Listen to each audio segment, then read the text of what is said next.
Hoje vamos estudar as estações do ano e entender por que elas existem. É uma aula especial para o segundo ano do ensino médio de Física. Na aula anterior, em que nós estudamos a física do mergulho, nós visualizamos essa imagem mostrando a temperatura da superfície do mar e pudemos observar que os valores de temperatura variam no decorrer do tempo, embora as regiões equatoriais e tropicais sejam regiões mais quentes, e essa temperatura vá diminuindo à medida em que a gente vai se dirigindo aos polos.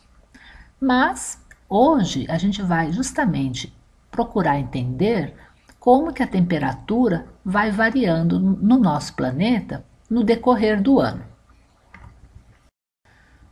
No decorrer do ano, a gente observa variações na temperatura em toda parte. Muitas vezes a gente observa as árvores mudando de cor.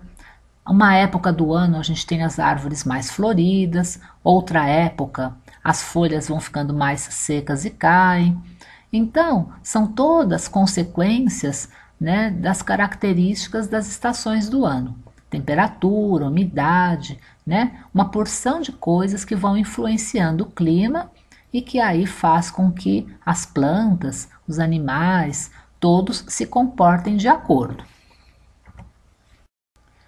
Para a gente conseguir entender as estações do ano, a gente vai precisar começar entendendo dois tipos de movimento que existem. Então, olha só, na física, nós classificamos os movimentos em movimento de translação ou movimentos de rotação. Então, a translação pode ser caracterizada por uma pessoa correndo de um lado para o outro, e a rotação pode ser exemplificada, né, com essa bailarina, né, girando em torno de si mesma. Agora, o nosso planeta faz os dois tipos de movimento. Então, a gente pode observar nessa imagem a Terra correndo em torno do Sol, né, fazendo uma translação em torno do Sol, mas ao mesmo tempo em que ela faz a translação, ela também está girando em torno de si mesma, né? E esses são os movimentos que a Terra os principais movimentos, né, que a Terra vai fazendo ao longo do ano. Então, a gente chama movimento de translação o giro que ela faz em torno do Sol, e movimento de rotação, o giro que faz em torno do seu eixo. Bom, agora, você sabe me dizer quanto tempo a Terra leva para completar uma volta completa em torno do Sol? Se você respondeu 365 dias e 6 horas, está correto, né? É aproximadamente esse o tempo gasto para um giro completo em torno do Sol. Bom, além então do movimento de giro em torno do Sol, nós temos os movimentos de rotação. Você sabe quanto tempo a Terra leva para dar uma volta completa em torno de si mesma? Isso daí, olha, 24 horas, isso mesmo. Então, 24 horas, que é o tempo que nós dizemos que é um dia, é o tempo que a Terra leva para fazer esse giro da rotação. Bom, importante então, todas as vezes que a gente está dizendo que naquele horário é dia, ao mesmo tempo, em outro lugar da Terra, é noite. Então, como a Terra vai girando, o que a gente chama de dia é aquela parte do tempo em que o Sol está iluminando o nosso lado do planeta. Depois, né, quando o Sol está iluminando o outro lado, nós dizemos que é noite. Uma outra coisa importante da gente prestar atenção no movimento de rotação é que quando a Terra faz isso, ela faz esse movimento de uma maneira inclinada. Então, o eixo em torno do qual a Terra fica girando está inclinado, né? Então, isso daí vai ter uma influência bastante importante nas estações do ano, como a gente vai ver. Bom, lembrando aqui um pouquinho das aulas de geografia, né? O nosso planeta tem o formato aproximadamente de uma esfera e a gente pode dividi-lo ao meio, se a gente pudesse, né? Cortando pela linha do Equador, a gente teria duas metades do planeta. Então, como o planeta é uma esfera, metade de uma esfera, a gente diz hemisfério. E a parte de cima, então, nós chamamos de hemisfério norte, a parte de baixo nós chamamos de hemisfério sul. Então, olhe bem essa imagem e me fale o seguinte: qual parte da Terra está recebendo mais luz do Sol nessa época que está representada aí? É o hemisfério norte ou o hemisfério sul? Exatamente, o hemisfério sul é o que está recebendo uma quantidade maior de luz do Sol. Então, nessa época representada por essa imagem, seria o verão no hemisfério sul. E a parte de cima, que é o hemisfério norte, que não está recebendo tanta energia nesse momento, está vivendo o inverno.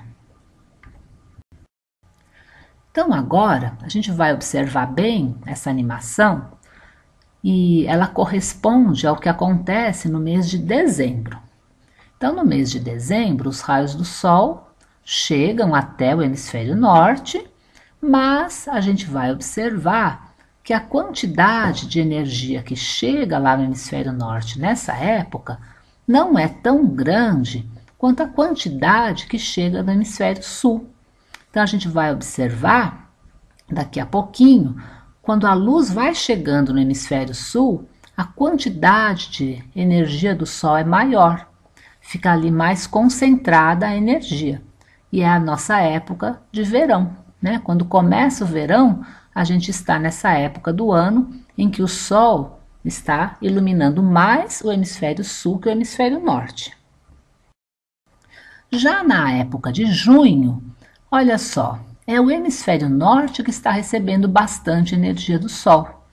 Então, lá no hemisfério norte vai ser verão nessa época, né? E já no hemisfério sul, a gente vai observar que a quantidade de energia do Sol vai ser menor nessa época do ano. E, portanto, nessa época do ano, para o hemisfério sul, a gente vai estar vivendo o inverno, né? Então, todas as vezes que é verão no hemisfério norte, no hemisfério sul a energia que chega é menor, mais espalhada, menos concentrada, e aí a gente fica com uma quantidade menor de calor, né? Recebe menos energia do Sol, e para a gente vai ser o inverno, enquanto que para o hemisfério norte vai ser o verão. Nessa outra imagem, vamos olhar primeiro para aquele quadrinho que está no alto, e esse quadrinho está representando a Terra girando em torno do Sol. Então, nessa posição em que a Terra está, no quadrinho agora de baixo, a gente vê a quantidade de Sol que está chegando na Terra. Nesse momento, ela chega mais concentrada na região equatorial. À medida em que a Terra vai girando em torno do Sol, a energia que é maior, né, vai mudando de lugar. Então, nessa época que está mostrando agora, a gente está no verão do hemisfério norte. Depois, à medida em que a Terra continua fazendo o giro dela em torno do Sol, ela vai mudando, né, a quantidade de energia que chega. Nessa outra posição em que está sendo indicada agora, é o verão do hemisfério sul. Então, a quantidade maior de energia vai chegar no hemisfério sul. E assim vai indo, né? E a Terra vai fazendo as suas voltas em torno do Sol. E a cada época do ano é uma parte do planeta que recebe maior quantidade de energia. Então, agora, como você explicaria a ocorrência das estações climáticas? Né? A gente vê que tem alguns movimentos da Terra que são importantes, né? O fato da Terra estar girando em torno do Sol, o fato do movimento de rotação ser inclinado, tudo isso vai contribuir para a ocorrência das estações do ano, né? Porque é por esse motivo que em algumas épocas é o hemisfério norte que recebe maior quantidade de energia e em outras épocas o hemisfério sul é que recebe mais energia.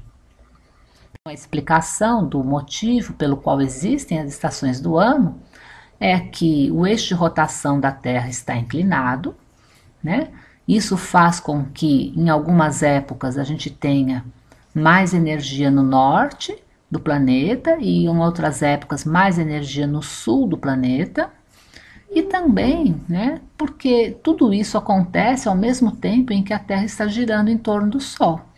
E esse movimento de translação que a Terra faz em torno do Sol é que vai permitir que tenha essa alternância, que em algumas épocas seja verão no hemisfério norte, em outras épocas seja verão no hemisfério sul.